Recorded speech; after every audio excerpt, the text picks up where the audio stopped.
What is poppin', YouTube? Back with another video. It's been a minute. Just wanted to say one thing. We are recording in a new space. I'm at my parents' house for the weekend, so no worries about that. There are currently like cicadas outside, so if you hear that coming through the mic, like I apologize, but we are doing this okay. So one take Drake style, and let's hit that intro.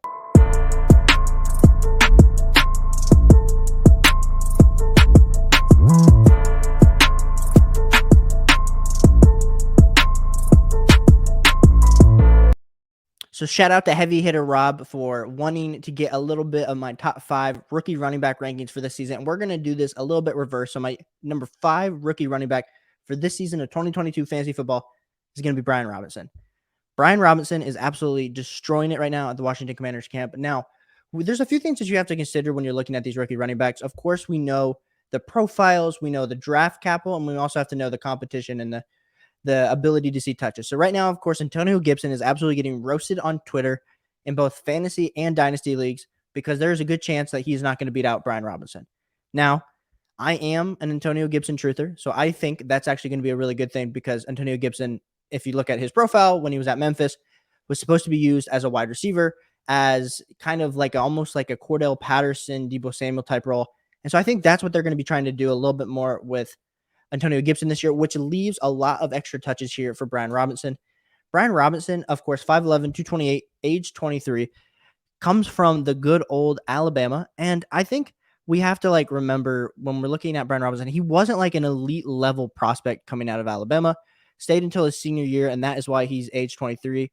I am going to quickly share my screen so that everyone can see as we dive into Brian Robinson a little bit. But Brian Robinson, of course, has an ADP on Underdog of 126. But if we look at kind of his stats, 4.53 40-yard dash, 85th percentile speed score, 15th burst score. So he's kind of a bruiser. And of course, he has that high age. So if you're in Dynasty, which we're talking about redraft, but that was definitely a concern. And we just kind of can look at his rush attempts. Of course, 2020 only had 91. Then, of course, last year kind of got the bulk of the work with 270 touches for 1,337 yards and 14 touchdowns. He did have 35 catches on 43 targets, so he can catch the ball out of the backfield.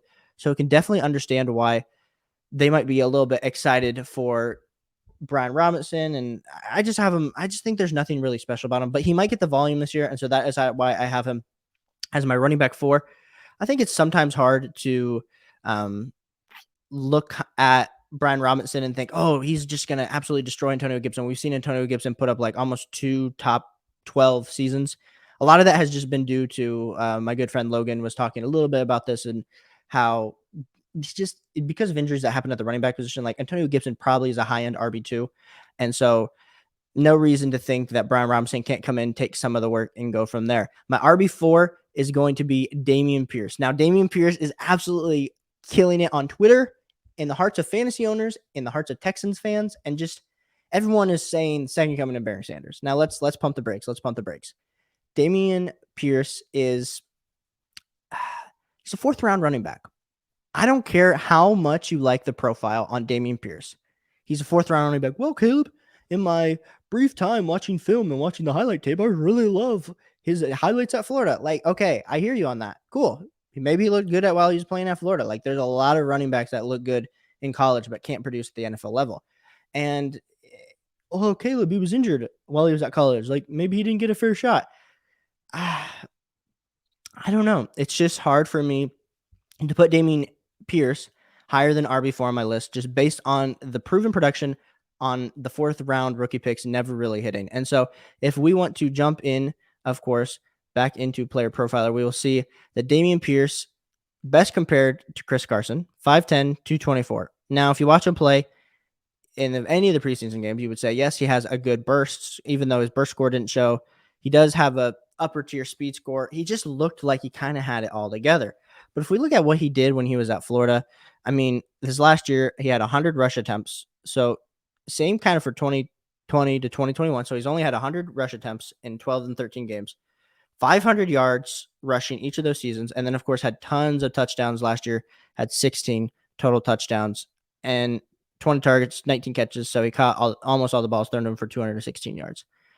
It's just hard for me to really like look at that profile and just scream, "Oh, Damien Pierce is going to be amazing." And I think we have to consider too, like the Texans drafted him with the 4th round draft capital. Like, of course, he's only competing with Marlon Mack and Rex Burkhead. Like, I know that he's probably going to get a lot of touches, but by week 4, is Damien Pierce still going to be playing, and is he going to be still playing at an elite level? And I think those are the questions that I have with kind of his build being only 5'10", 215. And maybe I'm wrong. Maybe I will totally miss on this, and Damien Pierce should have been my RB2, RB1. But based on just how the NFL drafted him, I know people come out of nowhere, but the same preseason hype was happening last year about like Marquez Callaway. Trey Sermon was really hyped up in the preseason, then didn't produce in the actual NFL season. So I think he definitely will start. I think he definitely will be getting 10 to 12 touches a game. I just think it'll be a little bit more interesting to see what happens with the Texans moving forward. And so that's why I have him as my RB4. Let me know if I'm wrong on that and if you have him higher after based on what you've seen. My RB3 is going to be James Cook. James Cook gets the 2nd-round draft capital from the Buffalo Bills. And now he's, of course, competing with Devin Singletary in the backfield. But we've all been saying this for multiple years in the fantasy football community. Devin Singletary is not that talented. And I think we also need to really just reiterate the fact, 2nd-round draft pick, like, I really base a lot of my fantasy football decisions. I know we're talking purely redraft, but I do base a lot of my my redraft decisions based on some of the same context that I do with my dynasty decisions. And you are trying to get these running backs in great offenses that are really talented, that have high end draft capital. And that is exactly what James Cook has. If we look at James Cook, also sorry if you keep seeing the flip, I only have one computer today, so not be able to switch onto the monitor. 5'11", 199, has a crazy burst, has a crazy speed score, kind of 4.42, good enough 40-yard dash, 118. Of course, brother of Dalvin Cook. If we look at what he did at Georgia last year, 15 games, 113 rush attempts for 728 yards, 11 total touchdowns, and 27 receptions for 284 yards. James Cook is just shifty. And I think that's something that we really need to reiterate when we're looking at James Cook and thinking about how he could be playing into the rankings. And that's why I'm having him as my RB3. When I'm able to draft James Cook in the 7th or 8th round, he's going to be tied with Josh Allen, a really good offense. So there's going to be a lot of scoring opportunities. And there's going to be a lot of times where they're up and they're just going to have to pound the ball with running the ball. And so it's going to be the Devin Singletary, James Cook show. And if all of a sudden Devin Singletary gets injured or anything like that, all of a sudden James Cook, you're looking at a top 5 to 4 round value that then happens that you probably got in the 7th or 8th round. So that is why, and that's not also not a basis why he's here. So I'm not saying that if there's an injury that happens to Devin Singletary, like all of a sudden, of course, James Cook is worth more than Pierce. Like I think Pierce might get more work out of the jump, but if we remember on past seasons, J.K. Dobbins took him his rookie season almost until week 8 to 9 to start to actually get some serious touches. Jonathan Taylor was slow for the first 7 to 8 weeks, finally turned it on later on in his rookie season. Last year, we look at Javonte Williams, took him about until week 5 to 6 to actually get it going. The running back position, especially, like it's easier to get on the field. It's easier to produce at first, but there's no say in it. But I think James Cook with the 2nd-round draft capital playing in the really great offense is another reason that I'm having him as my RB3 in this rookie rankings. Now we're going to my RB2, and it's going to be Ken Walker. I know. He's dealing with this injury. He's playing for the Seahawks. He's going to have to compete with targets with Rashard Penny. I would be taking Damien Pierce over Kenneth Walker this year. Bro, if you are really, really buying into the hype, like all of a sudden you just base all of your fantasy football decisions off of preseason, like it's going to be a risky road. Now I'm sure some of those decisions work out. Like Lamar Jackson, the hype that happened his rookie season, not his rookie season, his second year, like the hype, everyone was super excited, and it worked out. He had preseason hype, and it turned into the season. It's just I'm not banking on that 4th-round rookie pick, and that's why Kenneth Walker having the 2nd-round draft capital, getting drafted to a team that loves to run the ball. They have who knows who's going to start? Is it going to be Drew Lock? Is it going to be Geno Smith? Of course, they have good receivers on the outside, but they've always been a team that loves to run the ball 300, 350, 400 times in a whole entire season. And especially not having Russ, they're not even going to let Russ. They didn't let Russ cook. You think they're going to let Drew Lock or Geno Smith cook? No way, Jose. So we are going to quickly then jump into Kenneth Walker's player profiler. Ran a 4.38 40-yard dash, 114.7 speed score, and then a burst score of 118. Put him in the 51st percentile for burst score and then 96th percentile for speed score. We look at what, of course, he had at Michigan State this last year. Played 12 games, 263 rushing attempts for 636 yards, 19 total touchdowns, and this is where everyone hearts him. Only 13 catches for 89 yards. I just really like some Ken Walker. I really do. I mean, I'm an Ohio State fan, so I got to see enough of him in the Big Ten to know that the dude really knows how to play running back. And I can't think of a running back that has been, I guess Rashard Penny did get that first round draft capital too, a few years ago, but just has been injured and kind of produced at the end of last season. But imagine if Rashard Penny and Kenneth Walker, I think there's enough volume in this offense for both of them to eat. And I think there's enough volume for Ken Walker to be ranked ahead of a James Cook and a Damien Pierce. And that's the thing that I'm making on too. We're going back, second round draft capital. They want to use him. I know he's dealing with the hernia issue, but let's say, based on some of my whole kind of soliloquy that I went on talking about rookie running backs that didn't actually produce until later on in the season, like let's say that Rashard Penny gets most of the work for the first 6 weeks.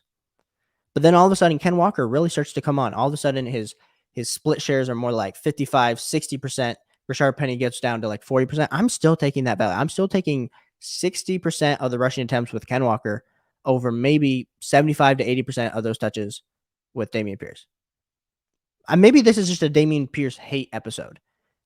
Maybe he'll prove me wrong, and I'll look back, and all of a sudden my subscribers will go down, and all the likes will go down, and people will save this video and come back and comment on it. But I just think Ken Walker is a stud, and I think he has the profile to prove that he's a stud, and he's going to produce in some level of capacity. I don't put him any higher than like an RB25, RB30, probably by the end of the year. But when we're talking about these rookie running backs, it's not a great class, and so that's kind of my thoughts there with Ken Walker as my RB2.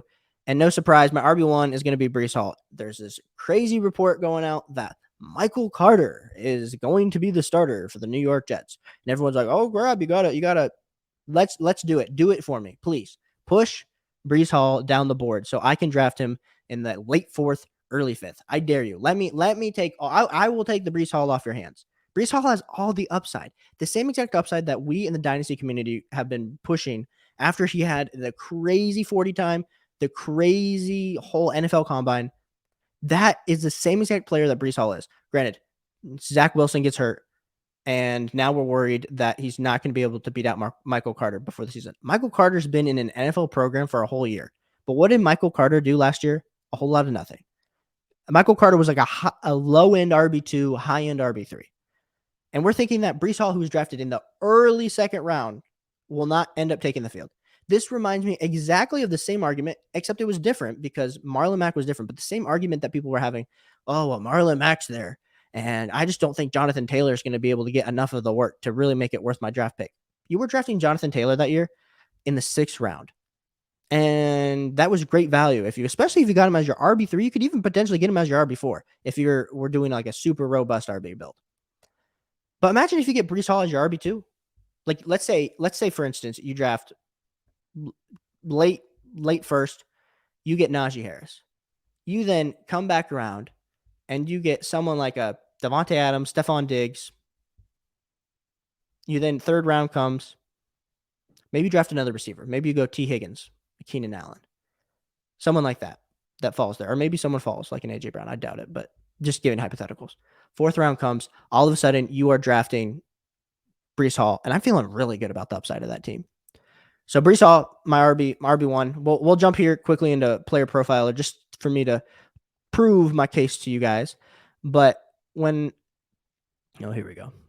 Breece Hall, where am I going? Yep. 4.39 40-yard dash, 116 speed score. So he's in the 98th percentile. Dude's fast. He's in the 94th percentile for the burst score. And then we look at what he did at Iowa State, 253 yards or 253 attempts for 1,472 yards and 23 total touchdowns, 37 targets for 302 yards. Dude is just a game breaker. And yeah, sometimes we just have to, it's not as hard as saying who is Damien Pierce going to outproduce Breece Hall. That might happen. There's a potential that happens. But if we're based on odds, Breece Hall with the 2nd round draft capital, the New York Jets are going to get him on the field and they're going to get him all the touches. So maybe he's not going to start week 1. So what? By week 6, Breece Hall is going to be getting 65% of the workload. Trust me. Otherwise, it's going to look like it's a really bad pick for him. And no GM wants to look like the pick that they made is not producing. So that is why I have Breece Hall as my RB1 for fantasy football. So let me know if you stuck around this whole time. Let me know if there's anyone that you're debating me against. If you're like, man, Damien Pierce should be number 1. Like, I'd love to hear your thoughts in the comments. If you haven't already, please please subscribe. We're trying to grow the channel. We just hit 60 subscribers. So I want to thank all of my subscribers. You guys have been doing like amazing work for me. I've been enjoying this journey so much. And yeah, we'll be doing a little bit more mocks here soon. I haven't, like I said, I've been off. I've been at home the last few days, so I haven't been able to do those mock drafts with you guys. But excited to jump back in and do these mocks, especially as we head into fantasy football season and enjoying some college football today. So I will catch you guys soon, and I will catch you guys on the flip side.